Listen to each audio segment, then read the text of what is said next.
பொதிகை தொலைக்காட்சி நேயர் பெருமக்களுக்கு என்னுடைய அன்பு வணக்கம். தினந்தோறும் இரவு 7 மணி அளவில் காஞ்சியின் கருணைக்கடல் என்கின்ற தலைப்பின் கீழ் மகாமுனிவருடைய சித்தாந்த கருத்துக்களை எல்லாம் சிந்தித்துக் கொண்டிருக்கிறோம். அவருடைய அருள் பொதிந்த கருத்துக்களை மட்டுமல்ல, அவருடைய வாழ்க்கையில் பல அன்பர்களுக்கு நேரிட்ட அற்புத அனுபவங்களையும் இந்த வேளையிலே சிந்திக்கிறோம். அந்த சிந்தனைகள் நம்முடைய மனதிற்கு ஒரு நம்பிக்கையையும் ஒரு உற்சாகத்தையும் காட்டுவதாகவும் தருவதாகவும் இருக்கிறது. அந்த வகையிலே நேற்று ஒரு பெரிய செல்வந்தர் தன்னுடைய நிலம் நீட்சி தொடர்பான ஒரு வழக்கிலே சிக்கிக்கொண்டு மிகுந்த மன விசாரத்தோடு பெரியவரை சந்தித்து மிகுந்த மன வருத்தத்தோடு இந்த நாட்டிலே தர்மம் என்று ஒன்று இருக்கிறதா, நியாயம் என்று ஒன்று இருக்கிறதா, கடவுள் இருக்கிறாரா என்றெல்லாம் கேட்டு வருந்தி நின்றதையும் பெரியவர் வேளையில் அவருக்கு ஒரு வழி காட்டப் போவதையும் கூறியிருந்தேன். இப்பொழுது அந்த விஷயத்திலே இருந்து தொடருகிறேன். அந்த மிராசுதாரிடம் பெரியவர் கேட்டது ஒன்றுதான், உங்களுக்கு பக்தியிலே நாட்டம் இருக்கிறதா என்பது. அவரும் அப்பொழுது சொன்னது, நான் பெரிய அளவிற்கு கோயில் குளங்களுக்கு செல்பவன் இல்லை, நெற்றியிலே நீர் அணிந்து கொண்டு என்னை ஒரு பக்தி மகனாக நான் காட்டிக்கொண்டதில்லை, பூஜை புனஸ்காரம் என்று நான் பழி கிடந்ததில்லை, ஆனால் கடவுள் இருக்கிறார் என்று நான் நம்புகிறேன், அவ்வளவுதான் என்று தன்னுடைய நிலையை யதார்த்தமாக அவர் பெரியவரிடம் ஒப்புக்கொண்டார். பெரியவரும் அவர் உண்மை பேசுகிறார் என்பதை தெரிந்து கொண்டு அவர் சொன்னார், நம்முடைய மத ஆச்சாரங்கள் வழிமுறைகளிலே பல உண்மைகளை, பல சத்தியங்களை ஒளித்து வைத்திருக்கிறோம். அது தெரியாமலே பலருக்கு போய்விடுகிறது.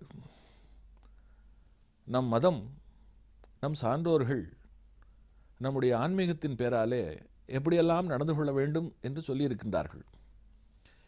அதிகாலை துயில் எழுதல், வெளியே போய்விட்டு வந்தால் கால் கழுவி கொண்டு வீட்டுக்குள்ளே வருதல், பெரியவர்களை வணங்கிவிட்டு செயல்களை தொடங்குதல், இறை நாமத்தை எப்பொழுதும் சிந்தித்தல், பொய் பேசாமல் இருத்தல், வீட்டிலே எப்பொழுதும் பூஜை அறையிலே விளக்கு எரிந்தபடி இருப்பதை பராமரித்தல், பெண்கள் நெற்றியில திலகத்தோடு பார்ப்பதற்கு லக்ஷ்மீகரமாக இருத்தல், அழுக்கான ஆடைகளை, கிழிந்த ஆடைகளை அணியாமல் இருத்தல்,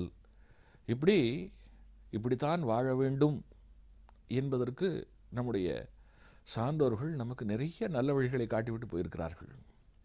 எத்தனை பேர் இன்றைக்கு அந்த வழிகளை எல்லாம் தெரிந்து புரிந்து பின்பற்றுகிறோம் என்பது ஒரு கேள்வி. அது மட்டுமல்ல, கோவில் இல்லாத ஊரில் குடியிருக்க வேண்டாம் என்றும் சொல்லியிருக்கிறார்கள். ஏனென்றால் ஒரு கோவில் இருக்கிறது என்று சொன்னால் அந்த கோவிலிலே இறைவன் இருந்து அங்கே பூஜைகள் நடந்து மக்கள் எல்லோரும் அங்கே ஒன்று திரண்டு ஒற்றுமையோடு அங்கே வழிபட்டு முதலிலே ஒற்றுமை உருவாகிறது, அடுத்து மன அமைதி ஏற்படுகிறது, அடுத்து நம்பிக்கை உருவாகிறது, அடுத்து கோவிலை மையமாக வைத்து நிறைய கலாச்சார நிகழ்வுகள், கலையம்சம் பொருந்திய நிகழ்வுகள், இப்படி கலையும் பெரிய அளவிலே வாழ்விக்கப்படுகிறது. இதெல்லாம் கோவிலுக்கு பின்னால் இருக்கக்கூடிய விஷயங்கள். அந்த வகையில் ஒரு நல்ல ஒரு உத்தமமான ஒரு செயல்பாடும் இருக்கிறது, பல பேருக்கு தெரியாது என்று சொல்லிவிட்டு அவர் சொல்லுகிறார். அந்த பெரியவரை பார்த்து கேட்கிறார், நீங்கள் தேர் இழுத்திருக்கிறீர்களா என்று கேட்கிறார். அவரும் சொல்லுகிறார், இல்லை, நான் தேர் இழுத்ததில்லை. ஏன் என்று கேட்கும்பொழுது அவர் சொல்லுகிறார், ஒரே கூட்டமாக இருக்கும், ஒருவர் மேல் ஒருவர் மோதி கொண்டு இந்த தேரை இழுப்பது இருக்கிறதே எனக்கு பிடிக்காது, எனக்கு கசகசன்னு கூட்டம் இருந்தாலே பிடிக்காது, அதனால் மிதிப்படுறதுக்கு எனக்கு விருப்பம் இல்லை, அதனால் நான் பெரும்பாலும் போவதில்லை. ரெண்டாவது, நான் இருக்கிற ஊரில் தேர் திருவிழா போல ஒரு பெரிய விஷயங்கள் நடப்பதற்கு வாய்ப்பில்லை, பெரிய கோவில்கள் இல்லை என்று அவர் சொல்லவும் பெரியவர் அவரை நீங்கள் இப்பொழுது என்ன செய்கிறீர்கள் என்றால், இப்பொழுது ஊருக்கு திரும்பி செல்லுங்கள். எங்காவது தேர் திருவிழா நடந்தால் அங்கே சென்று அந்த தேர் திருவிழாவில் பங்கு கொண்டு தேர் இழுத்துவிட்டு பிறகு நீங்கள் வாருங்கள், மற்ற விஷயங்களை பிறகு பேசிக்கொள்ளலாம் என்று சொல்லுகிறார். அவரும் சரி, வந்தோம், தரிசித்தோம், ஒரு பெரியவர், உலகத்திற்கே வழிகாட்டி என்று சொல்லக்கூடியவர் நம்மை தேர் இழுக்க சொல்லுகிறார் என்று அதை பணிவோடு கேட்டுக்கொண்டு செல்கிறார். அப்படி சென்ற மாத்திரத்தில் ஒரு 10-15 நாளிலேயே பக்கத்தில், அவர் இருக்கின்ற ஊருக்கு பக்கத்திலேயே ஒரு பெரிய கோவில், அந்த கோவிலில் தேர் திருவிழா வருகிறது. இவரும் பெரியவர் சொன்னாரே என்பதை மனதிலே வைத்துக்கொண்டு அந்த தேர் திருவிழாவிலே சென்று கலந்து கொள்கிறார். எப்படின்னா, திருவிழாவினுடைய தொடக்கத்திலே இருந்து, அதாவது தேர் நிலையிலே இருந்து தேரை இழுக்க தொடங்கி ஒரு ஊரை அது வலம் வந்து திரும்பவும் அந்த நிலையை அடையும் வரை அந்த தேர் சங்கிலியை அவர் விடவில்லை. இப்படி தேரை கொண்டு வந்து நிலை நிறுத்திவிட்டு பெரியவர் சொன்னதைப் போல ஒரு தேர் திருவிழாவிலே நான் பங்கு கொண்டு விட்டேன் என்கின்ற ஒரு நிறைவோடு அவர் செல்லுகிறார். அதற்கு பிறகு ஒரு 3 மாத கால அளவிற்கு அவராலே வேறு எந்த விஷயத்திலேயும் கவனம் செலுத்த முடியவில்லை. அவர் முன்பு வருத்தப்பட்ட அந்த வழக்கு விஷயம் தொடர்கிறது, நடக்கிறது. ஒரு ஆச்சரியம் போல வழக்கிலே தீர்ப்பு வந்து அவருக்குத்தான் சாதகமாக தீர்ப்பு வருகிறது. வெகு காலமாக இழுத்து கொண்டிருந்த தீர்ப்பு அவருக்கு சாதகமாக முடிகிறது. அப்படி முடிந்தவுடன் அவருக்குள்ளே ஒரு மகிழ்ச்சி. இந்த வழக்கு பாடாய்படுத்திய பொழுது பெரியவரை சந்தித்து அவரிடம் வருத்தப்பட்டதெல்லாம் நினைவிற்கு வருகிறது. இப்பொழுது வெற்றி பெற்றாகிவிட்டது, சந்தோஷமாக இதை போய் அவரிடம் சொல்லுவோம் என்று பெரியவர் எங்கே தங்கியிருக்கிறாரோ அங்கே தேடி செல்லுகிறார். தேடி சென்ற பெரியவர் முன்னாலே நின்று, ஞாபகம் இருக்கிறதா என்று கேட்கும்பொழுது, நன்றாக ஞாபகம் இருக்கிறது, தேர் இழுத்து விட்டீர்கள் போல் இருக்கிறதே என்று, தேர் இழுத்தாயா என்று கேட்டு இழுத்தாகிவிட்டது என்று இவர் சொல்லி அதன் பிறகு தெரிந்து கொள்ளாமல் பெரியவரே கேட்கிறார். ஆமாம், நீங்கள் சொன்னதைப் போலவே நான் செய்தேன் என்று சொன்ன உடனே ரொம்ப மகிழ்ச்சி. அடுத்து சொல்லுகிறார், அது என்னன்னு தெரியல, இழுன்னு இழுத்துக்கிட்டு கிடந்த என்னுடைய வழக்கம் ஒரு முடிவுக்கு வந்து எனக்கு வெற்றி கிடைத்து விட்டது என்கிறார். அப்பொழுது பெரியவர் சிரிக்கிறார். தேர் இழுப்பதே இழுக்க முடியாததை ஒன்றுபட்டால் இழுக்க முடியும் என்று உணர்த்துவதற்காகத்தான். ஊர் கூடி தேர் இழுத்தால் தெய்வம் தேரேறி வீதியில் வரும். தெய்வம் தேரேறி வீதியில் வருவது எதற்கு தெரியுமா? எல்லோராலும் கோவிலுக்கு வந்து தெய்வத்தை வணங்க முடியாது. சில முடமானவர்கள் வீட்டுக்குள்ளே முடங்கி கிடப்பார்கள். அவர்களுக்கெல்லாம் ஒரு ஏக்கம் இருக்கும், என்னாலே ஆலயத்திற்கு போய் இறைவனை தரிசிக்க முடியவில்லையே என்று. அவர்களெல்லாம் வீட்டு மாடத்திலேயும் வாசலிலேயும் நின்று தன் வாசல் வழியாக செல்லும் தெய்வத்தை பார்த்து கன்னத்திலே போட்டுக்கொள்ளலாம். அது மட்டுமல்ல, அந்த ஒரு நாள், அதற்கு முன்பு வரை கோவில் என்பது ஊருக்குள்ளே இருந்தது. அந்த ஒரு நாள் ஊரே கோவிலாக இருக்கிறது என்று சொன்னால் மிகையில்லை. இந்த நிகழ்ச்சியில் ஒரு தனி மனிதன் இருந்து அந்த விஷயத்தை சாதிக்க முடியாது. அதே சமயம் ஆயிரக்கணக்கானவர்கள் ஒன்றுபட்டு செய்யும் பொழுது மிகப்பெரிய தேர் கூட சுலபமாக இழுக்கப்பட்டு விடுகிறது என்று சொல்லுபவர் அப்பொழுது சொன்னார், கசகசன்னு இருக்கும், எனக்கு பிடிக்காது என்று சொன்னீர்களே, அந்த கசகசப்புக்குள்ளே தான் சூட்சமும் இருக்கிறது. ஆயிரக்கணக்கான பேர் தேர் இழுக்கிறார்களே, அந்த ஆயிரக்கணக்கான பேரில் ஒரு மகான் இருந்து, ஒரு உத்தமன் இருந்து அவன் இழுத்தாலும் போரும். அவன் யாருன்னு நமக்கு தெரியுமா? அவனை ஸ்பரிசிக்கக்கூடிய வாய்ப்பு நமக்கு கிடைக்குமா? அந்த ஒருவன் அந்த கூட்டத்தில் இருக்கும் பொழுது அவன் மேல் ஒருவர் பட்டு, அவர் மேல் இன்னொருவர் பட்டு, இப்படி எல்லோருடைய மேனியும் ஒன்று சேர்ந்து ஆயிரக்கணக்கான மேனிகள் திருமேனியாகி, அந்த திருமேனி ஒரு மேனியாகி, அந்த ஒரு மேனி அல்லவா தேரை இழுக்கிறது. இப்படி தேர் இழுப்பதற்கு பின்னாலே சூட்சமமாக பல விஷயங்கள் இருக்கின்றன. ஒரு தெய்வத்தையே இழுத்து வந்து நிறுத்திவிட்ட அந்த புண்ணிய பலம் இருக்கிறதே, அது உங்களுக்கு வந்துவிட்டது என்று சொன்னால் அந்த பலத்தால் எந்த இழுவையைத்தான் இழுக்க முடியாது என்று அவர் கேட்டபொழுதுதான் அவருக்கு புரிந்ததாம். இப்படி நம்முடைய சாஸ்திரத்தில் நமக்கு பின்னாலே இருக்கக்கூடிய விஷயங்கள் இருக்கிறதே, அதில் இருக்கக்கூடிய நுட்பமான பொருள், அதையெல்லாம் உணர்ந்து சமயத்திற்கு தகுந்தாற்போல் தன் எதிரிலே வருகின்றவர்களை வழிப்படுத்தி நெறிப்படுத்துவதற்கிறதே, அதை எண்ணும் பொழுது அப்படி ஒரு மகான் இன்றைக்கு ஸ்தூலமாக இல்லாமல் சூட்சமமாக பிருந்தாவனத்துக்குள்ளே ஐக்கியமாகி விட்டாரே, அவர் மீண்டும் பிறந்து வரமாட்டாரா? நமக்கெல்லாம் தினசரி தரிசனம் தந்து நாம் இது போலெல்லாம் குழம்பி நிற்கும் பொழுது ஒரு தெளிவை தந்து நமக்கு வழிகாட்ட மாட்டாரா என்று மனது ஏங்குகிறது. இந்த வேளையில் ஒரு வளையல்காரருக்கு நம்முடைய மகா பெரியவர் அவர்கள் கருணை செய்த ஒரு சம்பவமும் என்னுடைய மனசுக்குள்ளே எட்டி பார்க்கிறது.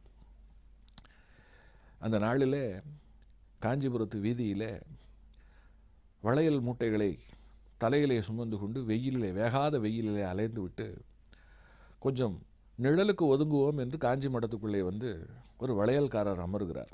வேர்த்து விறுவிறுத்த கோலம். யதார்த்தமாக பெரியவரும் தான் பூஜித்த நிலையிலே இருந்து கொண்டு அப்படி தூர ஒரு பார்வை பார்க்கிறார்.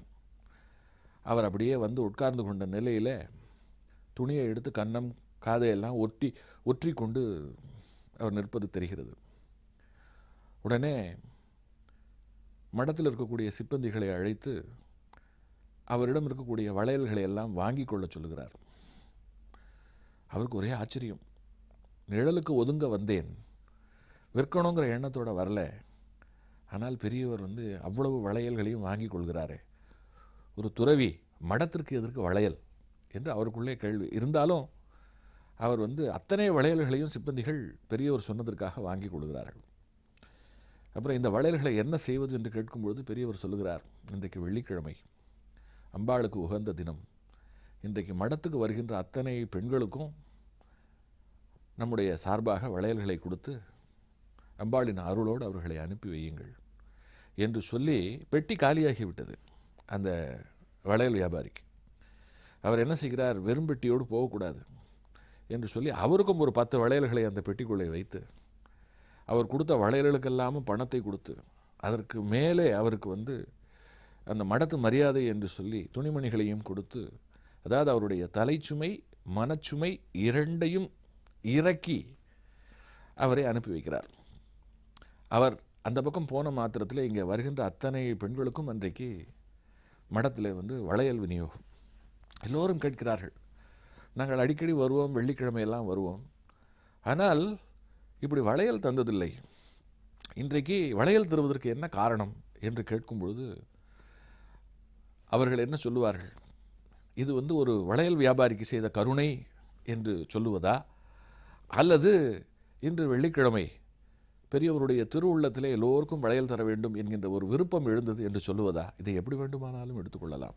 ஆனால் இந்த நிகழ்ச்சி காட்டுகின்ற உண்மை என்ன என்று சொன்னால், அவர் பேதம் பார்க்காதவர். யாராக இருந்தாலும் அவர்களுடைய துயரங்களை எந்த வகையிலே தீர்க்க முடியுமோ அந்த வகையிலே தீர்க்க முனைந்தவர், பாடுபட்டவர். அடுத்து இப்படி உதவி செய்து கருணை காட்டுவது மட்டுமல்ல, நுட்பமாக அவர் பேசுவதிலே கூட ஒரு ரசம் இருக்கும். ஒரு அன்பர் அவரோடு பேசிக்கொண்டிருக்கும் பொழுது, சாப்பிட்டாச்சா என்று கேட்கிறார். அருமையான சாப்பாடு, இன்றைக்கு நல்ல விருந்து என்று அவர் சொல்லுகிறார். என்னென்ன சாப்பிட்டே என்று சொல்லும் பொழுது சொல்லுகிறார், குழம்பு, ரசம், பாயசம், மோர் என்று இன்றைக்கு நல்ல சாப்பாடு என்று சொன்ன உடனே பெரியவர் சொல்லுகிறார், நம்முடைய சாப்பாட்டில் கூட ஒரு பெரிய தத்துவம் இருக்கிறது தெரியுமா என்று கேட்கிறார். அவருக்கு புரியல, சாப்பிட்ற சாப்பாட்டில் என்ன தத்துவம் இருக்க முடியும் என்று வியப்போடு பார்க்கிறார். அப்போ அவர் சொல்கிறார், நீ சாப்பிட்ற சாப்பாட்டில் முதல்ல என்ன விட்டுக்கிற, குழம்பு. குழம்பில் என்ன இருக்கும், தான். தான் என்பது இங்கே குழம்பில் இருக்கக்கூடிய காயை குறிக்கின்ற ஒன்று. அவர் சொல்லுகிறார், பார், தான் இருக்கிற வரையில் குழம்பு, அடுத்தது என்ன, ரசம். அதில் தான் இருக்காது, தான் நீங்கிட்டா ரசம். அதாவது நான் என்கின்ற அகந்தை இருக்கும் பொழுது குழப்பம் இருக்கும். அந்த அகந்தை நீங்கிவிட்டால் மனம் தெளிந்து ரசமாகி விடுகிறதாம். எனவே தான் நீங்கிய நிலையில் ரசம். இப்பொழுது தான் நீங்கிவிட்ட நிலையில் ஒரு சந்தோஷம், அந்த சந்தோஷம்தான் பாயசம். ஆனால் தித்திப்பும் ஆகாது. இந்த உடம்புக்கு ரொம்ப தித்திப்பும் நம்மளை சர்க்கரையில் கொண்டு போய் தள்ளிடும். அதனால் தித்திப்பும் ஆகாது. அடுத்தது என்ன, மோர். இந்த மோர் எப்படிப்பட்டது, இந்த மோரில் அதற்கு முன்பு பால் இருந்தது, நெய் இருந்தது, வெண்ணெய் இருந்தது, தயிர் இருந்தது. அதெல்லாம் நீங்கிய நிலையில் இறுதியிலே அது மிச்சம். நமக்குள்ளேயும் அகந்தை இருந்தது, குழப்பம் இருந்தது, பலவிதமான கோளாறுகள் நமக்குள்ளே இருந்தன. நம்முடைய வாழ்க்கையில் எல்லாம் நீங்கிவிட்ட ஒரு நிலையில் நாமும் மோரை போல நல்ல வெள்ளை வெளியேர் என்று நாம் தெளிந்தவர்களாக ஆகிறோம். பார்த்தியா சாப்பாட்டுக்குள்ளே இருக்கிற தத்துவத்தை என்று அவர் சொன்ன பொழுது எப்படி இப்படியெல்லாம் பார்க்க முடிகிறது என்கின்ற ஒரு கேள்விதான் எல்லோருக்கும் தோன்றியது. நமக்கும் இதை கேட்கும் பொழுது சிலிர்ப்பாக இருக்கிறது அல்லவா? தொடர்ந்து சிலிர்ப்போம்.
பொதிகை தொலைக்காட்சி நேயர் பெருமக்களுக்கு என்னுடைய அன்பு வணக்கம். காஞ்சியின் கருணை கடல் என்கின்ற நல்லதொரு இந்த நிகழ்ச்சியின் மூலமாக மாலை வேளைகளிலே அனைத்து இல்லங்களிலும் அந்த மகா பெரியவருடைய சித்தாந்தங்களையும் அவர் தான் வாழ்ந்த நாளிலே பக்தர்களுக்கு அருளி செய்த கருத்துக்களையும் உங்கள் முன்னாலே பகிர்ந்து கொள்வதிலே எனக்கு மற்றற்ற மகிழ்ச்சி. இந்த தேசத்திலே ஒரு பெயர் உச்சரிக்கப்படுகின்ற விதத்திலேயே அது யாருக்குரியது என்கின்ற ஒரு பொருளை நமக்கு சொல்லிவிடும். குறிப்பாக பெரியவர் என்று சொன்ன மாத்திரத்திலே இந்த தேசத்திலே ஆயிரக்கணக்கான பெரியவர்கள் வாழ்ந்திருக்கிறார்கள், வாழ்ந்து கொண்டிருக்கிறார்கள், இனி வாழவும் போகிறார்கள். ஆனாலும் பெரியவர் என்று சொன்ன மாத்திரத்திலே நம்முடைய மனக்கண்களிலே முந்தி நிற்பவர் நம்முடைய காஞ்சி பரமாச்சாரியார் மட்டும்தான். பெரியவர் என்ற சொல்லுக்கு 100க்கு 100 அவர் பொருந்துகிறார் என்று சொன்னால் அது மிகையில்லை.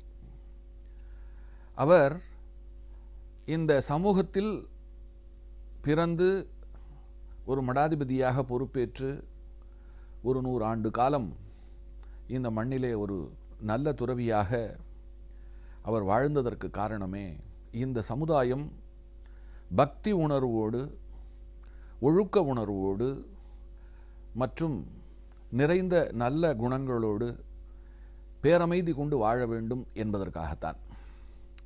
அந்த வகையிலே அவர் பக்தியை வளர்த்தவர், பக்தியை பரப்பியவர், பக்தியை போற்றியவர் என்று சொன்னால் மிகை கிடையாது. சொல்லப்போனால் துறவிகளுடைய நோக்கமே பக்தி மார்க்கத்தை ஊக்கப்படுத்துவதுதான். ஒரு துறவியை பார்க்கின்ற மாத்திரத்திலே இறைவன் நினைவிற்கு வருவான். இறைவனுடைய திருச்செயல்கள் நம்முடைய நினைவிற்கு வரும்.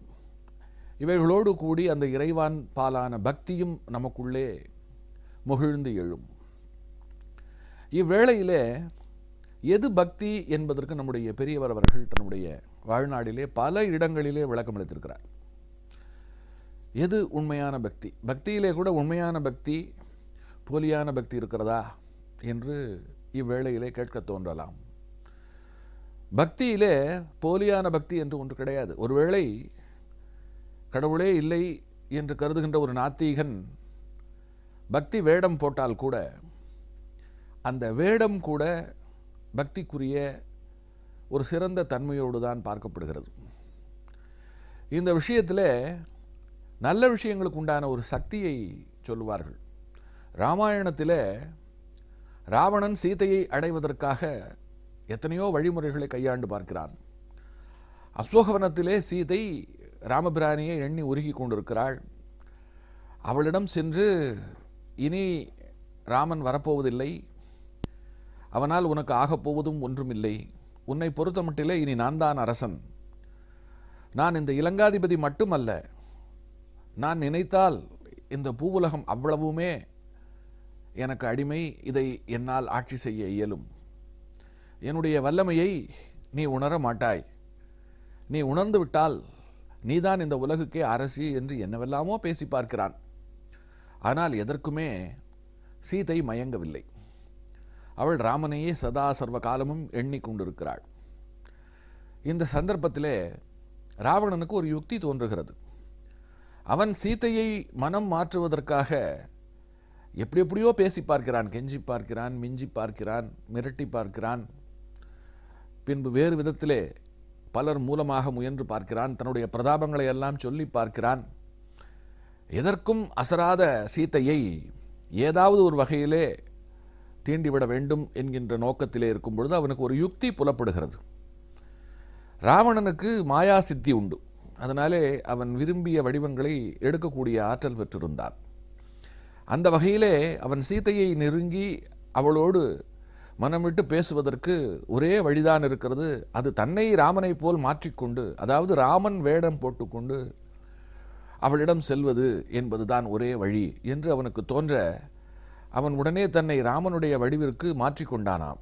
ஆனால் ஒரு ஆச்சரியம் என்னவென்றால், அவன் அப்படி தன்னை மாற்றிக்கொண்ட மாத்திரத்திலே அவனுக்குள்ளே இருந்த அதுவரை அவன் மனதை ஆட்டி படைத்த காமமும் குரோதமும் சீதையின் பால் அவனுக்கு ஏற்பட்ட மோகமும் அத்தனையும் அவிந்து அடங்கி அவனுக்குள்ளே சத்குணங்கள் மிகுந்து அவனாலே காமக்ரோதங்களாகவே எண்ணவே முடியவில்லையாம்.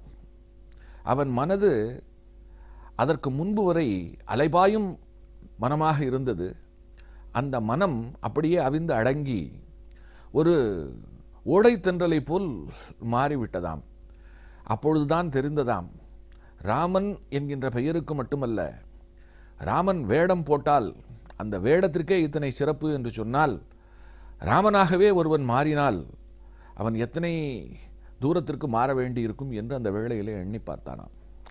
இதை சில நல்ல விஷயங்களின் பொருட்டு வேடம் போடுவதில் கூட நமக்கு நன்மை உண்டு. ஆகையினாலே பக்தி புரிகின்றவர்கள் போலியாக பக்தி புரிந்தால் கூட பரவாயில்லை, அந்த பக்தி ஒரு நாள் இல்லை ஒரு நாள் அவர்களை நல்ல பக்திக்கு அழைத்து சென்றுவிடும் என்பதுதான் பெரியவருடைய கருத்தும் கூட. ஆங்கிலத்திலே காஸ் அண்ட் எஃபெக்ட் என்று ஒரு வார்த்தையை சொல்லுவார்கள். காரணம் இல்லாமல் காரியமில்லை என்பதுதான் அதனுடைய பொருள். நாம் எதை செய்தாலும் அதற்கு ஒரு பின் விளைவு உண்டு. நல்லது செய்தால் நல்லது, கெட்டது செய்தால் கெட்டது. கல்வி அறிவுக்கு விழிப்பு தரும், பக்தியோ அந்த விழிப்புக்கே விடிவை தரும். பக்தி ஒரு பயம் சார்ந்த விஷயமாகவும் சிலரால் சிந்திக்கப்படுகிறது. அது ஒரு பலவீனம் என்று சிந்தனையாளர்கள் என்று தங்களை சொல்லிக் கொள்ளுகின்றவர்கள் சொல்லாமல் சொல்லுவது உண்டு, சிலர் சொல்லுவதும் உண்டு. உண்மையில் பக்தி என்பது பலவீனமா என்றால் அதை அனுபவித்து பார்த்தவர்களுக்கே தெரியும். பக்தி ஒரு மனிதனுடைய அகந்தையை நீக்குகிறது. நான் என்று சிந்தித்து தன்னால் தான் எல்லாம் நடக்கிறது, தான் வைத்ததே சட்டம் என்று ஒருவன் சிந்திப்பதை அது கட்டுப்படுத்துகிறது. அதாவது ஒரு மனிதனுக்கு தன்னம்பிக்கை மிக அவசியம். அவன் தன்னை முன்னிறுத்தி சிந்திப்பதிலும் தவறில்லை. ஆனால் தன்னை முன்னிறுத்தி மட்டுமே சிந்திப்பது என்கின்ற ஒரு போக்கு இருக்கிறதே, அதுதான் அகந்தை. அந்த அகந்தையை பக்தி நீக்கி விடுகிறது. ஏனென்று சொன்னால், பக்தி ஒருவனுக்கு வந்துவிட்டது என்று சொன்னாலே அந்த பக்தி அவனுக்கு உணர்த்துவது என்ன என்றால், நமக்கும் மேலே ஒரு சக்தி இருக்கிறது. அந்த சக்தி நம்மை கண்காணித்து கொண்டே இருக்கிறது. அந்த சக்தி நம்மை வழிநடத்தி கொண்டிருக்கிறது. எனவே நாம் இந்த உலகத்திலே நல்ல விதமாக வாழ்ந்து முடிய வேண்டும் என்கின்ற ஒரு எச்சரிக்கையையும் ஒரு நெறிப்பாட்டையும் பக்தி ஏற்படுத்துகிறது. அப்படி பக்தி உணர்வற்ற நிலையிலே இருப்பவர்கள் எந்தவித பாவங்களுக்கும் அஞ்சாதவர்களாக மாறி இறுதியில் பெரும் பாவிகளாகி இந்த பிறவி என்னும் பெரும் கடலை நீந்தி கடக்க முடியாதவர்களாக எப்பொழுதும் திரும்ப திரும்ப பிறந்து உழலுகின்ற ஒரு வாழ்க்கை போக்கை கொண்டவர்களாக ஆகிவிடுகிறார்கள். இதனால்தான் பக்தி பெரிது. அந்த பக்தியை ஒருவன் வளர்ந்து விட்ட காலத்திலே புகட்ட முடியாது என்பதனாலேயே இளம் வயதிலேயே ஒருவனுக்குள்ளே பக்தி உணர்வை புகட்டி பெற்றோர்கள் வளர்ப்பது என்பதை கடமையாக கொண்டிருந்தனர். இந்த பக்தி குறித்து தெய்வத்தின் குரலிலே பெரியவர் அவர்கள் அற்புதமான ஒரு விளக்கத்தை தந்திருக்கிறார். பக்தி எப்படி இருக்க வேண்டும் என்பதற்கு அவர் இந்த இடத்திலே ஆதிசங்கர பகவத் பாதாளை துணைக்கு அழைத்துக் கொள்கிறார். ஆதிசங்கர பகவத் பாதாள் அவர்கள் 5 விதமாக இந்த உலகத்திலே ஒருவன் பக்தி புரியலாம் என்று அவர் வாழ்ந்த காலத்திலே சொல்லி சென்றதை இங்கே அப்படியே நம்முடைய பெரியவர் அவர்கள் வழிமொழிகிறார். அது என்ன 5 விதங்கள்? ஒன்று, அழிஞ்சில் விதை. அழிஞ்சில் என்று ஒரு மரம், அந்த மரத்தினுடைய விதைகள் மரத்திலே இருந்து கீழே விழும். விழுந்த அந்த விதைகள் காற்றிலே பறந்து போகாது. ஒரு ஆச்சரியம் போல் அந்த மரத்தண்டு இருக்கிறதே, அந்த மரத்தண்டிலே போய் ஒட்டி கொள்ளுமாம். அந்த விதைகள் விலகி போகாமல் காற்றிலே பறந்து செல்லாமல் எப்படி அந்த மரத்தோடு ஒட்டி பிறகு அந்த மரத்தோடு மரமாகவே ஆகிவிடுமாம். இந்த அழிஞ்சில் விதை போல் நாம் பக்தி புரியலாம் என்று ஒரு விதத்தை சொல்லுகிறார். அடுத்து ஊசி காந்தம். காந்தம் இரும்பை இழுக்க வல்லது. அதுவும் குறிப்பாக கூரிய ஊசி இருக்கும் பொழுது காந்தம் எப்படி இழுக்குமோ அதுபோல காந்தம் ஊசியை இழுப்பது போல பக்தியாலே நாம் கடவுளை கட்டி இழுக்க வேண்டும். அந்த அளவிற்கு நம்முடைய பக்தி உணர்வு இருக்க வேண்டும் என்றும் இரண்டாவதாக சொல்லுகிறார். மூன்றாவதாக ஒரு பதிவிரதையை பக்திக்கு உதாரணம் காட்டுகிறார்.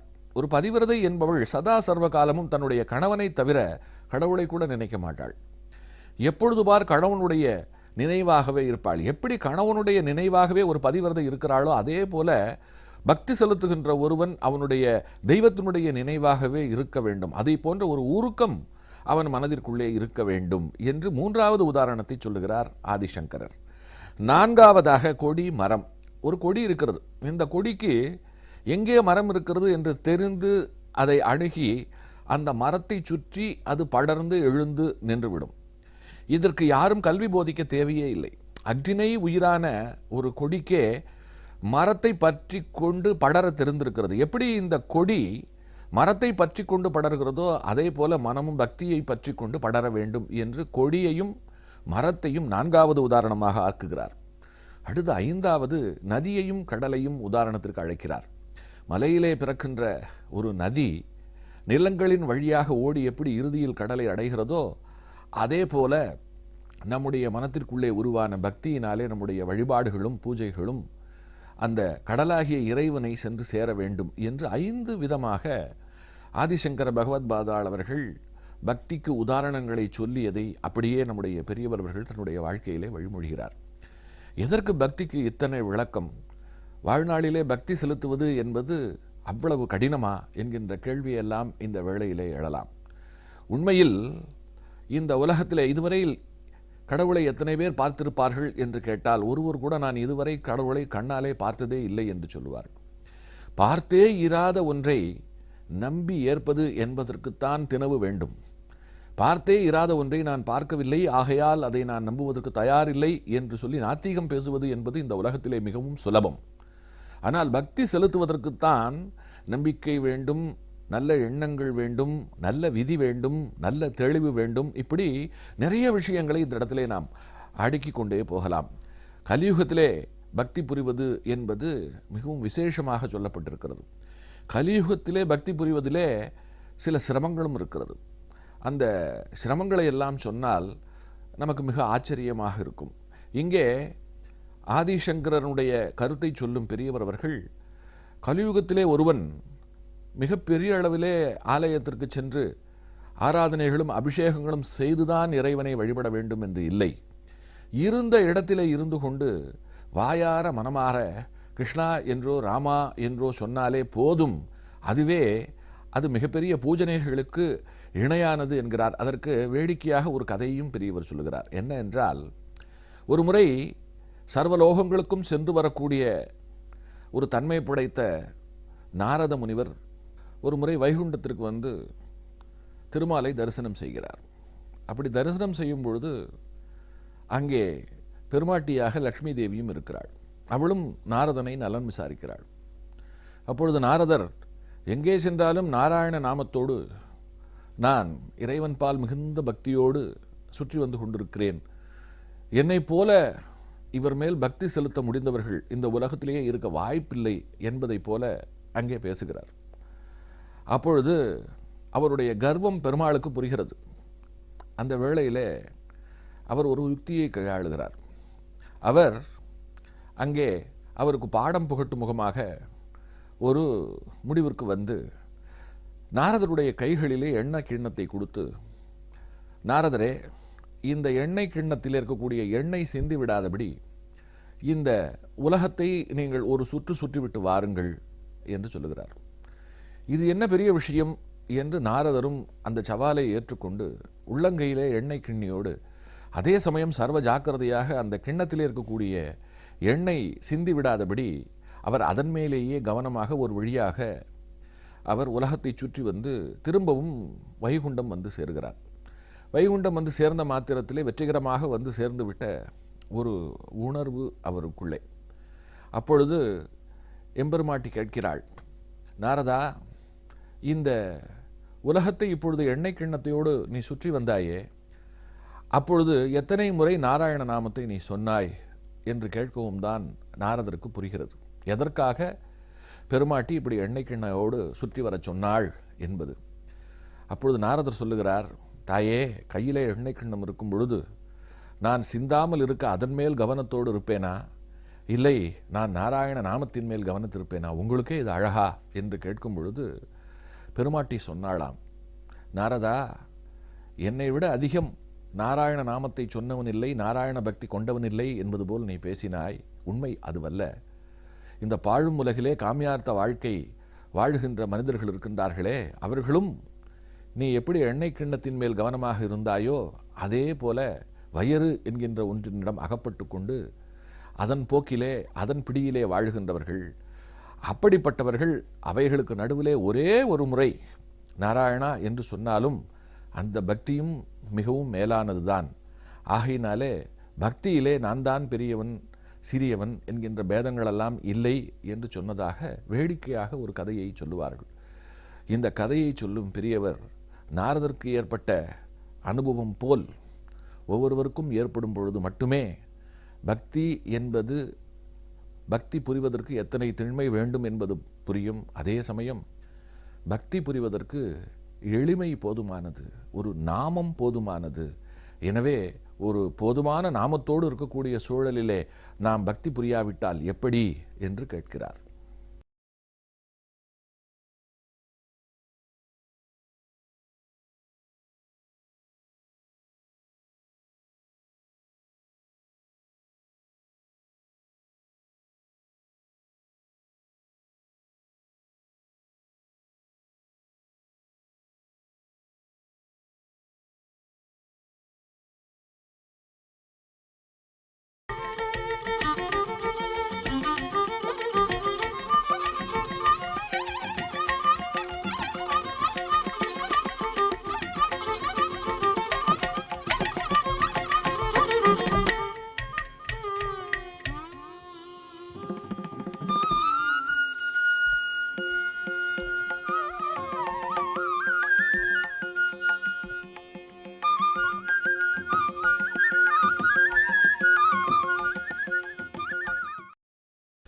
பொதிகை தொலைக்காட்சி நேயர் பெருமக்களுக்கு என்னுடைய அன்பு வணக்கம்.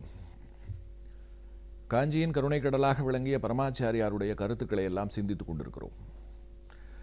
நேற்றைய சிந்தனையிலே எது பக்தி என்கின்ற ஒரு கேள்வியை எழுப்பி நாரத முனிவருடைய வாயிலாக இந்த கலியுகத்திலே ஒரு நாளைக்கு ஒரு முறை அவன் நாமத்தை சொல்லுவதை கூட ஒரு நல்ல பக்தியை சார்ந்தது என்று சிந்தித்தோம்.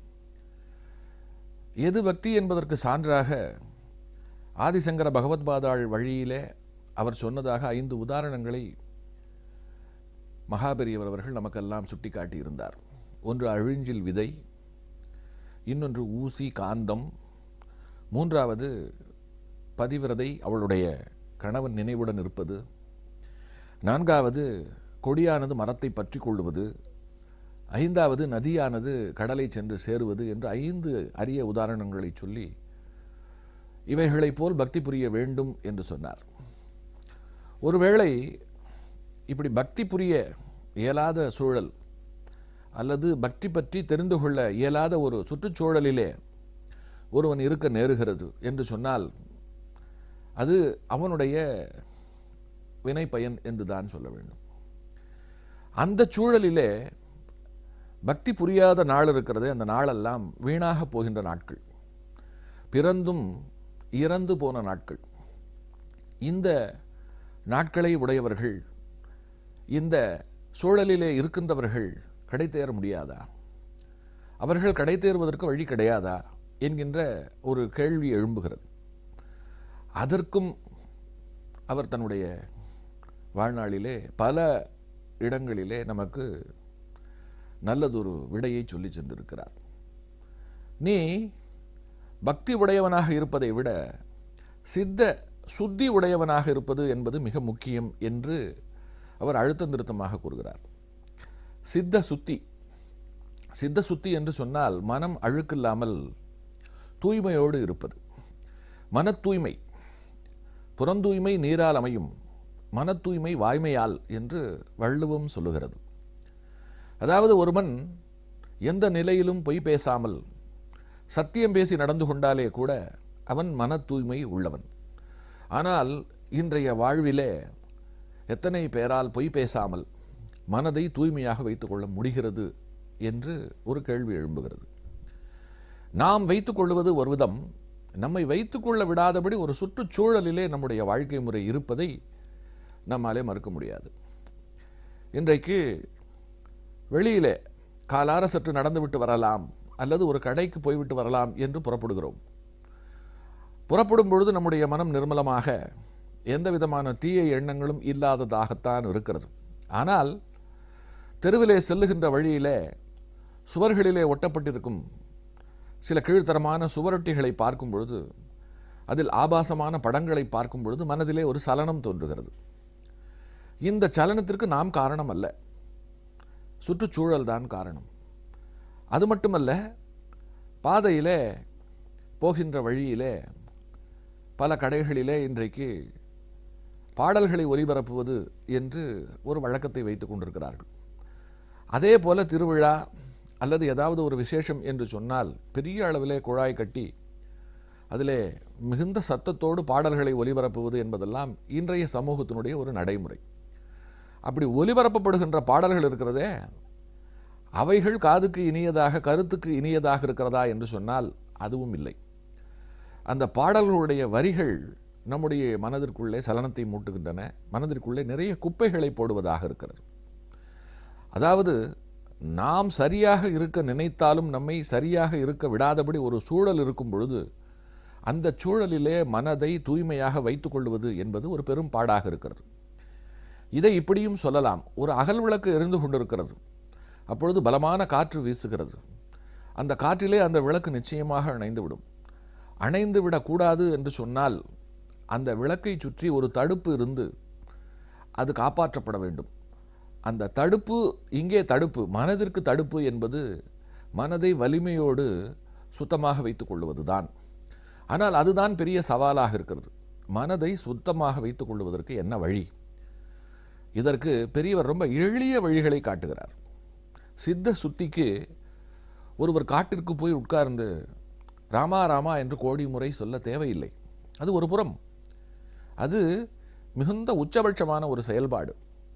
சாதாரணமாகவே நம்முடைய சித்தத்தை நம் அன்றாட வாழ்க்கையினுடைய பல செயல்பாடுகளினாலேயே சுத்தப்படுத்திக் கொள்ளலாம் என்று சொல்லிவிட்டு ஒரு எளிய உதாரணத்தை சொல்கிறார். நாம் பாதையிலே நடந்து போகும் பொழுது ஒரு முள் கிடக்கிறது. அந்த முள்ளை எடுத்து பிறருடைய காலிலே அது குத்தி விடாதபடி அதை தூக்கி ஒரு இடத்துல போடுகிறோம் இல்லையா, அது கூட சித்தத்தை சுத்தி செய்வதற்கான ஒரு நல்ல வழி என்று சொல்லுகிறார். இது பிறருக்கு துன்பம் நேரக்கூடாது என்கின்ற ஒரு நல்ல எண்ணத்தை முதலில் நமக்குள்ளே விதைக்கிறது. அடுத்து இந்த சமூகத்திற்கு செய்கின்ற ஒரு உதவியாக மாறுகிறது. ஒரு முள்ளை எடுத்து போடுவதற்கே நம்முடைய சித்தம் சுத்தியாகும் என்று சொன்னால் நாம் இதை போல பல காரியங்களை தொடர்ந்து செய்யும் பொழுது இந்த மனது எந்த அளவிற்கு சுத்தமாகும் என்று சொல்ல தேவையே இல்லை. நம்முடைய வாழ்க்கையில் பல அன்றாட செயல்பாடுகளில் சித்தம் சுத்தமாவதற்கு ஒரு வழியை இயல்பாகவே பெரியவர்கள் வைத்திருந்தார்கள். சித்தம் சுத்தமாவதற்கு பிறருக்கு நிறைய உதவி செய்வது என்பதும் ஒன்று. இந்த உதவியை சொல்லித்தான் செய்ய வேண்டும் என்றில்லை. அந்த காலத்தில் பெரியவருடைய பாஷையிலேயே சொல்ல வேண்டும் என்று சொன்னால், அந்த காலத்திலே ஒருவர் திருமணம் செய்கிறார் என்று சொன்னால் திருமணம் செய்வது என்பதற்கு சற்று செலவாகும். பந்துக்களை எல்லாம் அழைத்து அவர்களுக்கெல்லாம் அன்னமிட்டு அவர்கள் வயிறு நிரம்பிய நிலையில் தம்பதிகளை வாழ்த்துவது என்பது ஒரு வழக்கம்.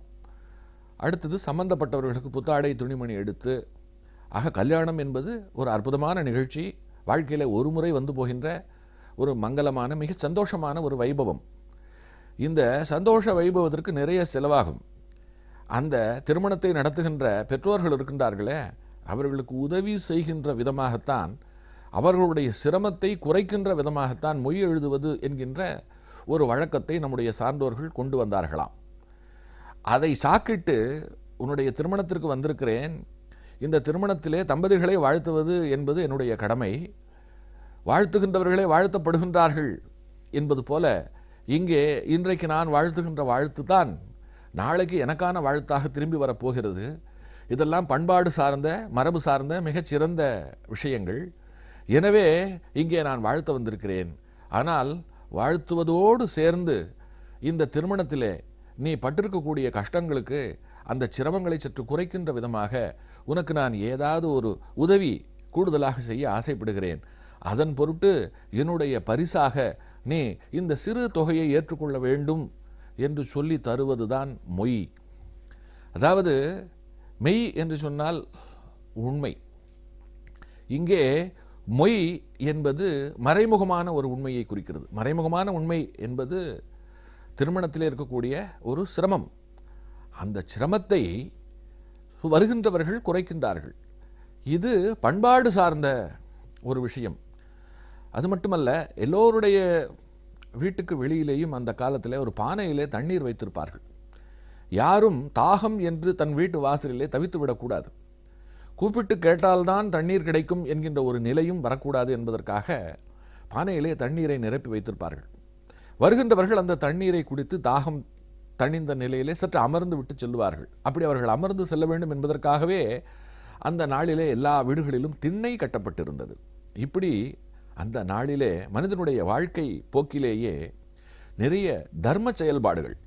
இப்படி மனதை நாம் சுத்தமாக வைத்துக் கொள்வதற்கு நம்முடைய வாழ்க்கை போக்கிலேயே நமக்கு நிறைய விஷயங்களை மறைமுகமாக நம்முடைய சான்றோர்கள் பழக்கி வைத்துவிட்டு போயிருக்கிறார்கள். மனம் சுத்தமாக இருக்கிறது, மனம் தெளிவடைந்து விட்டது என்பதற்கு உதாரணமாக ஒரு சம்பவத்தை சொல்வார்கள்.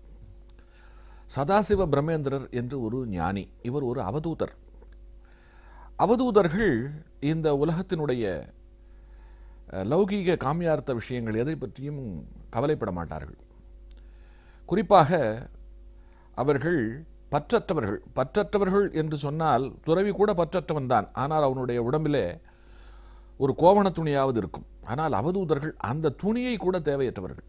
அதாவது நிர்வாணமாக அவர்கள் இந்த உலகத்தினுடைய எந்த விதமான உணர்வுகளும் தங்களை பாதிக்காத நிலையிலே அவர்கள் பாதையிலே அவர்கள் போய்கொண்டிருப்பார்கள். நாம் இப்பொழுது நிர்வாணமாக இருக்கிறோம் என்பதை நினைத்து பார்ப்பதற்கே நமக்கு கூச்சமாக இருக்கிறது. இது நம்முடைய மனத்தினுடைய அமைப்பு. இந்த கூச்சத்திலே இருந்து விடுதலை பெற்று விட்டவர்கள் அவதூதர்கள். நம்மை பார்ப்பவர்கள் என்ன நினைப்பார்கள், அவர்கள் நம்மை பார்த்து சிரிக்க மாட்டார்களா, இது ஒரு மானக்கேடு அல்லவா என்பதெல்லாம் இந்த உலகப்பற்றோடு வாழ்கின்ற நமக்குத்தான். ஆனால் அவதூதர்கள் இதையெல்லாம் கடந்தவர்கள். அப்படிப்பட்ட ஒருவர் தான் சதாசிவ பிரம்மேந்திரர். அந்த சதாசிவ பிரம்மேந்திரர் இப்படி அவதூதராக நடந்து கொண்டிருக்கும் பொழுது ஒரு ஆற்றோரமாக செல்லுகிறார். அந்த ஆற்றிலே நிறைய பெண்கள் குளித்து கொண்டிருக்கிறார்கள்.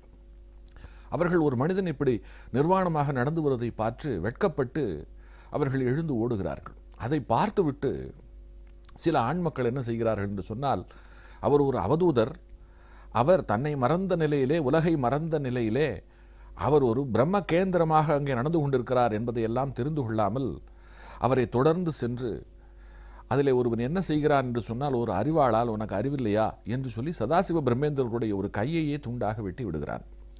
அதற்கு பிறகும் கூட அந்த கையிலே இருந்து ரத்தம் கொட்டுகிறது. ஆனாலும் துளி வலி உணர்வு முகத்திலே இல்லாமல் பிரம்மேந்திரர் தொடர்ந்து நடந்தாராம்.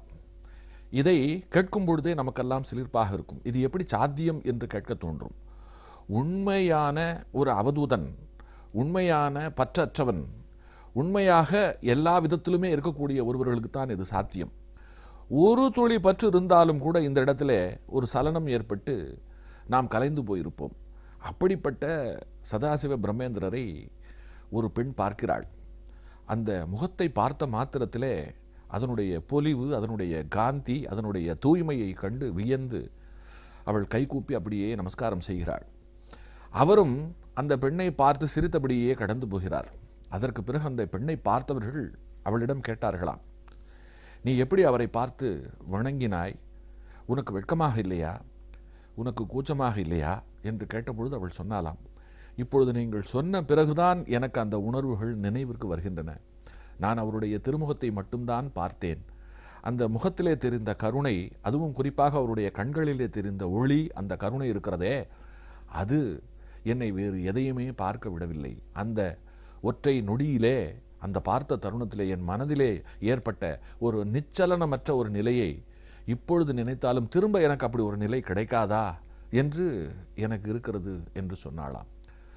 ஒரு மகான், ஒரு அவதூதர் பார்த்த மாத்திரத்திலே ஒரு மனதை தூய்மைப்படுத்துவதற்குண்டான ஒரு விஷயமாக இந்த சம்பவத்தை சொல்லுவார்கள்.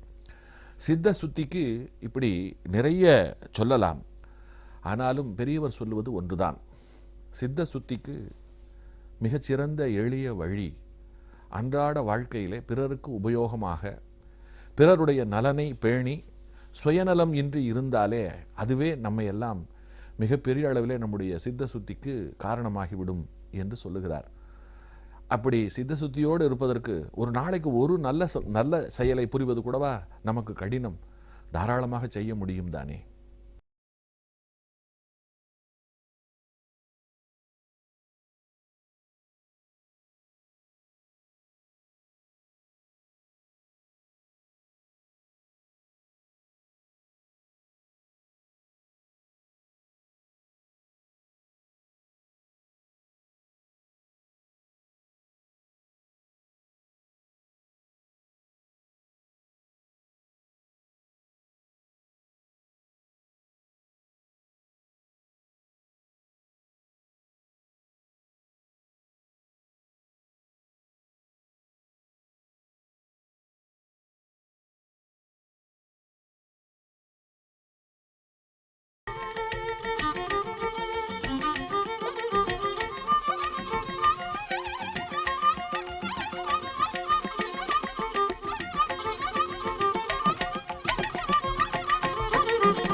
நேயர் பெருமக்களுக்கு அன்பு வணக்கம்.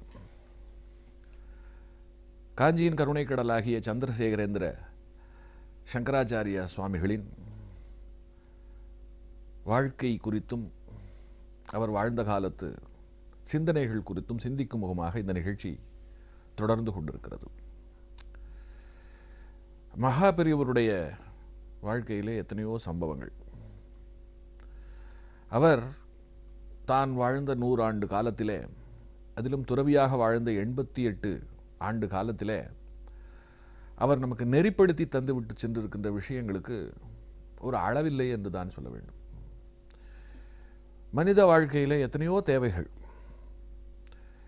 அந்த தேவைகளை எல்லாம் பூர்த்தி செய்து கொண்டு அதற்கு இடையிலே ஒரு மனிதன் கடை தேர வேண்டும் என்று சொன்னால் அவன் என்னவெல்லாம் செய்ய வேண்டும்? நல்ல பக்தி உள்ளவனாக இருக்க வேண்டும், தூய்மையான மனம் கொண்டவனாக இருக்க வேண்டும், பிறருக்கு உதவி செய்கின்ற சேவை மனப்பான்மை கொண்ட சேவகனாக இருக்க வேண்டும், தாய் தந்தையர்களை பேணுகின்ற பாசமுள்ள மனிதனாக இருக்க வேண்டும்.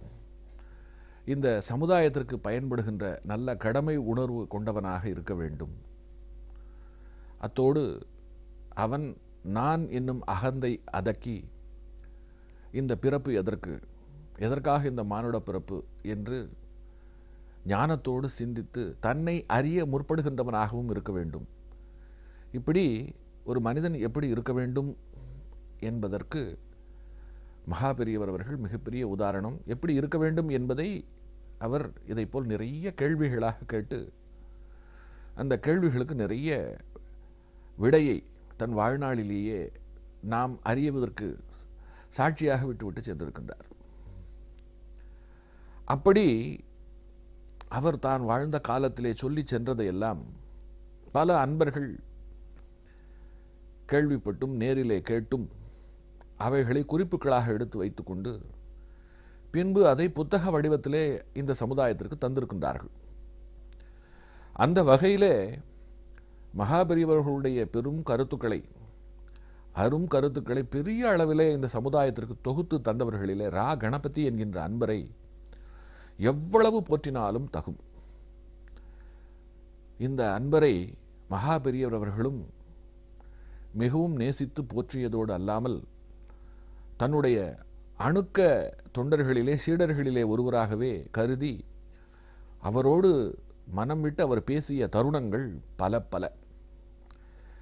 அதிலே அவர் நிறைய சொல்லி சென்றிருந்தாலும் குறிப்பாக அன்னதானம் என்கின்ற ஒரு விஷயத்தை பற்றி அவர் சொல்லி சென்றதை இன்றிலிருந்து சில நாட்களுக்கு நான் தொடர்ந்து சிந்திக்கலாம் என்று கருதுகிறேன். அன்னதானம் தானங்களிலே மிக உயர்ந்த ஒரு தானமாக அன்னதானத்தை தான் சொல்லுவார்கள். ஏனென்று சொன்னால் தானங்கள் பல வகை. பசுதானம், கல்விதானம், ஸ்வர்ணதானம், கன்னிகாதானம், பூதானம் என்று தானங்களை நிறைய வரிசைப்படுத்துவார்கள்.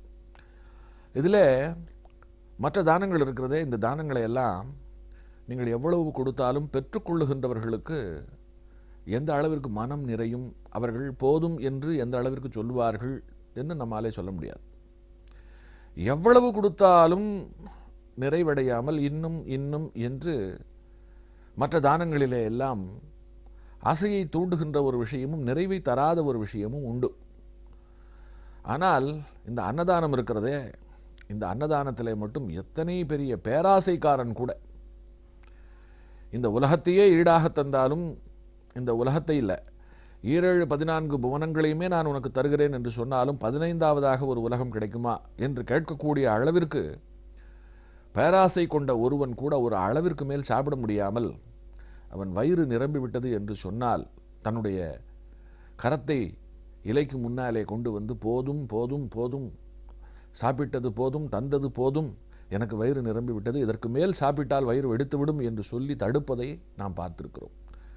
அதனால் போதும் என்று சொல்லக்கூடிய தன்மை படைத்த அன்னதானம் இருக்கிறது. அதுதான் அந்த தானத்தை அளிப்பவர்களுக்கும் பெரும் சிறப்பையும் அவர்களுக்கு பெரிய அளவிலே புண்ணியத்தையும் தருவல்லதாக இருக்கிறது.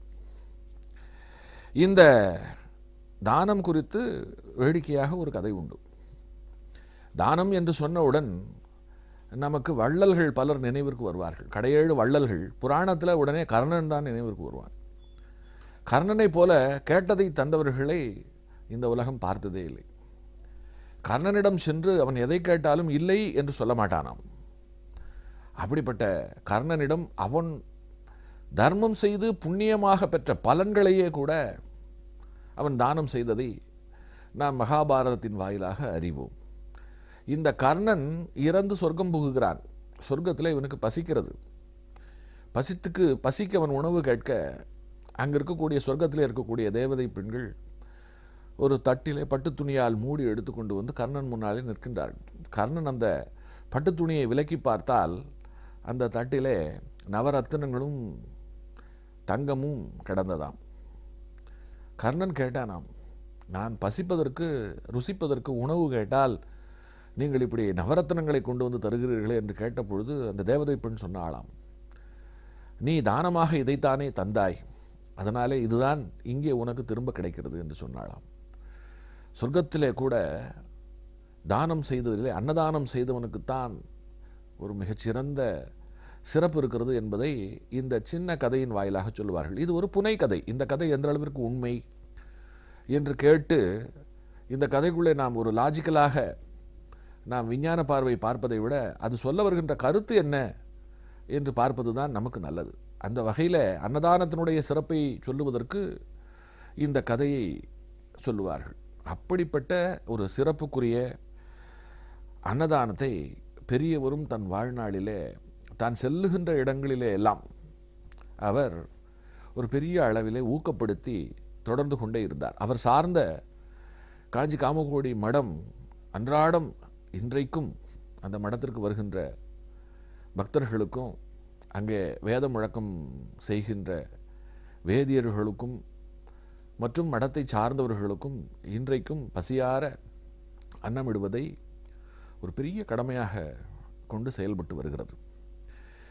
இது இன்று நேற்றல்ல, அந்த நாளிலே இருந்து தொடர்ந்து நடந்து வருகிறது. இதில் பெரியவருக்கு ஒரு மிகப்பெரிய ஈடுபாடு.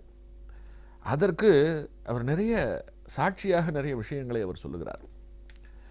உதாரணமாக காஞ்சி காமாட்சி கூட அவர் வரையிலே அன்னபூரணி தான். அன்னபூரணி என்று சொன்னவுடன் காசி நகரமும் அன்னபூரணியும் நம்முடைய நினைவிற்கு வருவார்கள். இன்றைக்கும் பல இல்லங்களிலே சமையல் கட்டிலே அன்னபூரணியினுடைய படத்தை வைத்து அந்த அன்னபூரணி படத்திற்கு முன்னாலே ஒரு பாத்திரத்தில் அரிசியை நிரப்பி வைத்திருப்பார்கள்.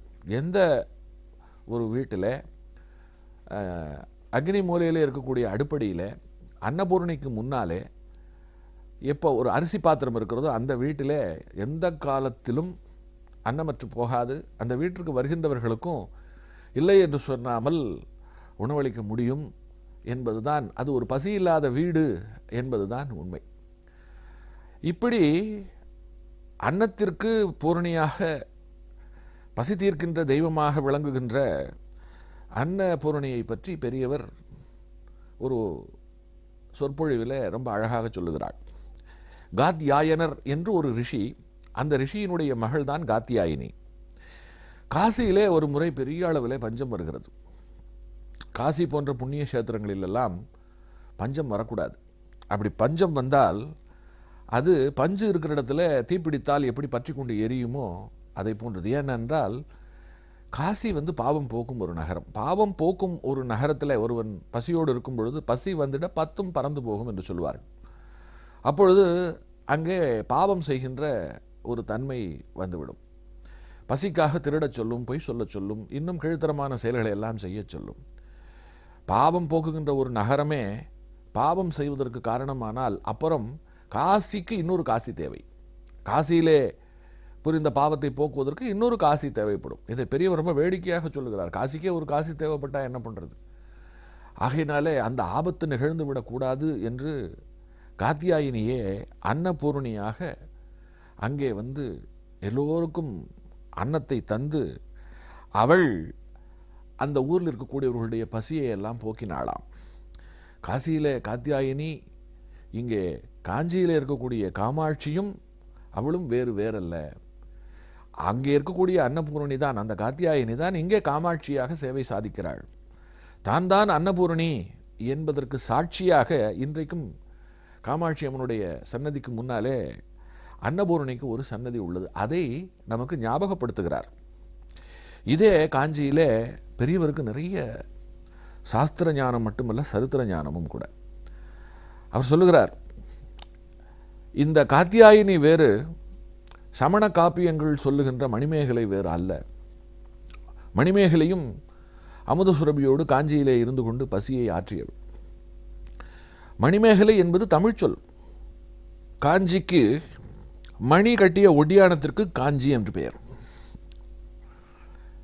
ஒட்டியானம் என்பது இடுப்பில் அணியக்கூடியது. எப்படி மணி கட்டிய ஒட்டியானம் இடையிலே அணியப்பட்ட நிலையிலே பார்ப்பதற்கு அழகாக இருக்கிறதோ, அந்த அழகோடு விளங்குகின்றவள். அது மட்டுமல்ல, இடை என்பது எப்பொழுது சிறுத்திருக்கும் என்று சொன்னால் பசியற்ற நிலையிலே தான் இடை சிறுத்து அழகாக இருக்கும். எனவே பசியை போக்கி பசியற்று இருக்கக்கூடியவள் என்று காமாட்சிக்கு பெயர். காமாட்சியை பற்றி சொல்லும் பொழுது இப்படி அன்னபூரணியை தொட்டு சொல்லிவிட்டு மணிமேகலை வரைக்கும் பெரியவருடைய சரித்திர ஞானம் சென்று திரும்புகிறது. அப்படிப்பட்ட காஞ்சியிலே காமாட்சி எப்படி பசியை போக்கினாள் என்பதற்கும் நிறைய சான்றுகள். உதாரணமாக காஞ்சிக்கு பக்கத்தில் ஓணகாந்தன் தளி என்று சொல்லி ஒரு கோயில் இருக்கிறது. அதாவது ஓணன் மற்றும் காந்தன் என்று 2 அசுரர்கள், அந்த அசுரர்கள் வழிபட்ட ஒரு கோவில் அது.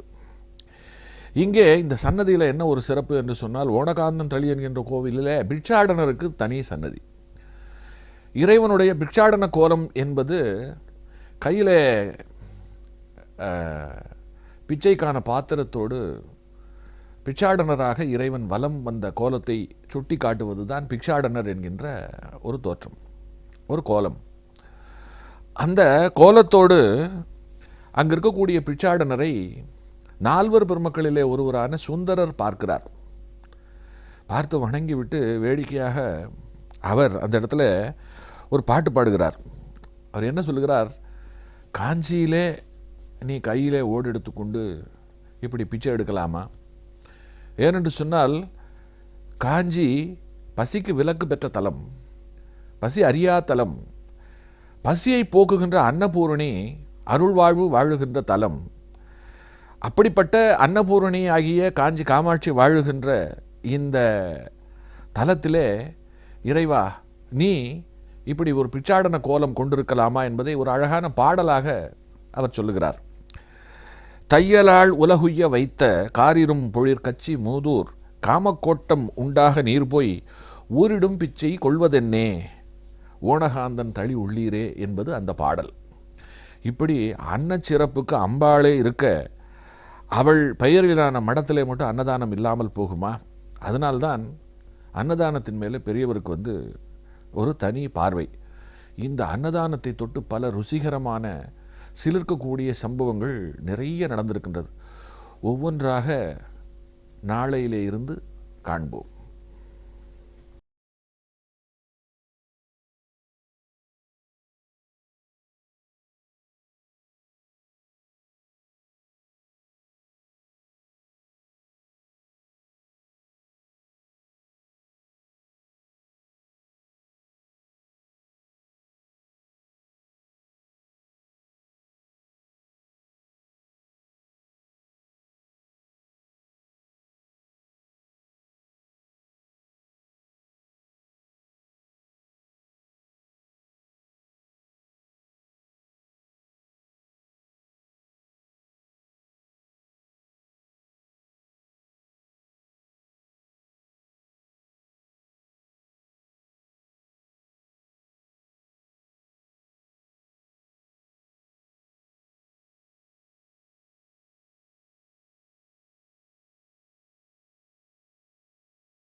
பொதிகை தொலைக்காட்சி நேயர் பெருமக்களுக்கு என்னுடைய அன்பு வணக்கம்.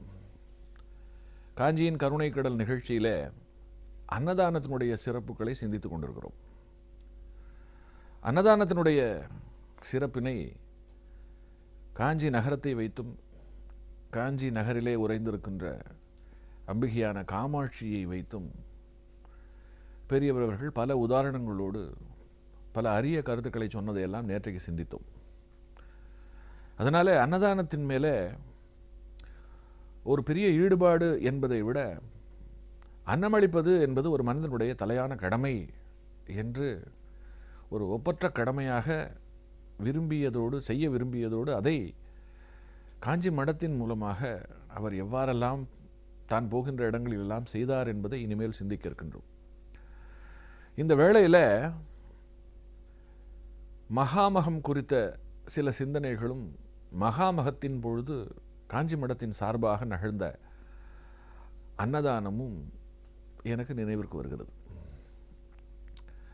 மகாமகம் என்று சொன்ன மாத்திரத்திலேயே கும்பகோணத்தினுடைய நினைவு எல்லோருக்கும் வரும். 12 ஆண்டுகளுக்கு ஒருமுறை வருகின்ற ஒரு அரிய ஆன்மீக நிகழ்வு. இந்த வேளையில் கும்பகோணத்தில் இருக்கக்கூடிய மகாமக தெப்பக்குளத்தில் லட்சக்கணக்கானவர்கள் நீராடுவார்கள். அப்படி நீராடுவதன் காரணமாக வாழ்ந்த காலத்திலே அறிந்து செய்த, அறியாமல் செய்த, தெரிந்து செய்த, தெரியாமல் செய்த, புரிந்து செய்த, புரியாமல் செய்த என்று நாம் செய்த வினைப்பாடுகள் இருக்கிறதே, அந்த வினைப்பாடுகள், அதாவது வினைப்பாடுகளாகிய பாவங்கள் எல்லாம் மகாமக நீராடலிலே அழிந்து போய் தொலைந்து போய் நீராடி முடித்த நிலையிலே நாம் ஒரு புது பிறவி எடுத்துவிட்ட ஒரு சிறப்பை மாமாங்கம் ஒவ்வொரு மனிதனுக்கும் தருகிறது. பொதுவாக நம்முடைய சமயத்தில் நீராடல் என்பது ஒரு மிகச்சிறந்த இடத்திலே உள்ள ஒரு நிகழ்வு. ஆலயத்திற்கு செல்லும் பொழுதும் சரி, வீட்டிலே பூஜை அறைக்குள்ளே இறைவனை வணங்க வேண்டும் என்று சொன்னாலும் சரி, ஸ்நானம் என்று சொல்லக்கூடிய நீராடலை முடித்துவிட்டு தூய்மையாகத்தான் நாம் இந்த ஆன்மீக காரியத்திற்குள்ளே இறங்க வேண்டும். முதலிலே உடலின் புற தூய்மை, பிறகு பக்தியாலே அகத்தின் தூய்மை. இந்த 2 தூய்மையோடு கூடி இறைவனை அணுகுகின்ற பொழுது நம்முடைய ஆன்மாவிலே ஒளி ஏற்பட்டு அது கடை தேற்றத்திற்கு தயாராகிறது. இந்த நீராடலிலே பல விதங்கள் இருக்கிறது. நதி நீராடல், குளத்திலே நீராடுவது, சமுத்திரமாகிய கடலிலே நீராடுவது என்று இதில் இந்த நீராடல்களை பிரித்து வைத்திருக்கிறார்கள். ஒவ்வொரு நீராடலுக்கு பின்னாலும் அதற்கென்று நாட்கள் இருக்கின்றன, சிறந்த நாட்கள் இருக்கின்றன, அதற்கென்று காரண காரியங்கள் இருக்கிறது.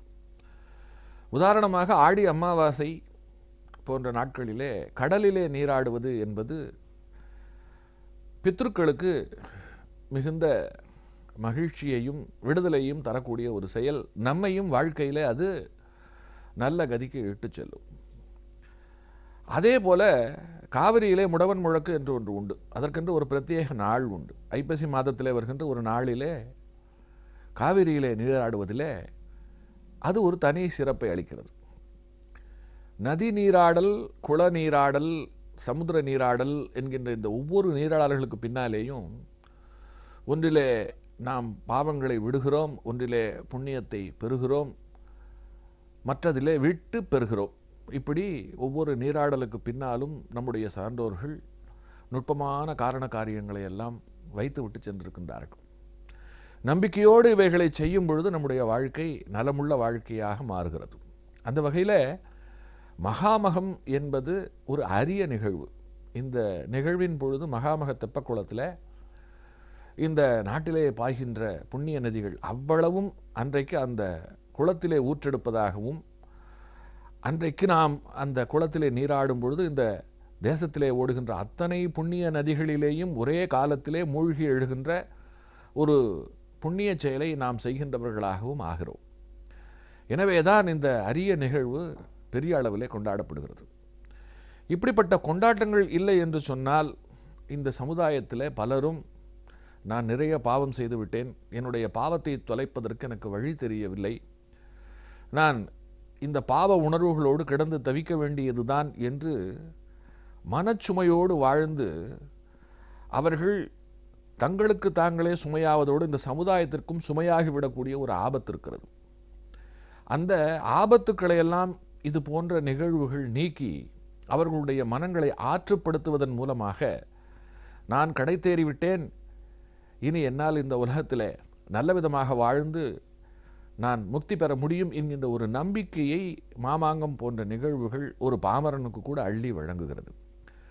இதற்கு பின்னாலே விஞ்ஞான காரணங்களும் நுட்பமாக இருக்கிறது, மெய்ஞான காரணங்களும் நுட்பமாக இருக்கிறது. அப்படிப்பட்ட மாமாங்கத்தில் அன்னதானம் செய்வது என்பது ஒரு மேலும் அற்புதமான ஒரு புண்ணிய செயல். மக்களை நல்வழிப்படுத்துகின்ற மடங்களை நடத்துகின்ற மடாதிபதிகள் எல்லோருமே இந்த மாமாங்க வேளையில் கும்பகோணத்திற்கு வந்து மாமாங்கத்திலே நீராடி விட்டு வருகின்ற பக்தர்கள் பசியாறுவதற்காக அன்னமிடுவது என்பதை ஒரு கடமையாக கொண்டிருந்தார்கள்.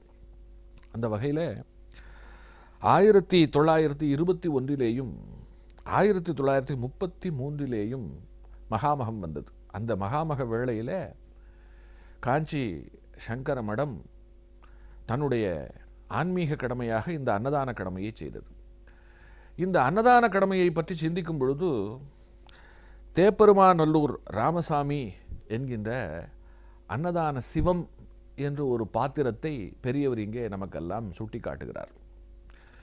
தேப்பெருமாநல்லூர் என்பது கும்பகோணத்திலே இருந்து உப்பிலியப்பன் கோயில் செல்லுகின்ற வழித்தடத்திலே இடையிலே வருகின்ற ஒரு ஊர். இந்த ஊரைச் சேர்ந்த ராமசாமி என்பவருக்கு எல்லோரும் செல்லமாகவும் மரியாதையாகவும் வைத்திருக்கக்கூடிய ஒரு பெயர் அன்னதான சிவன்.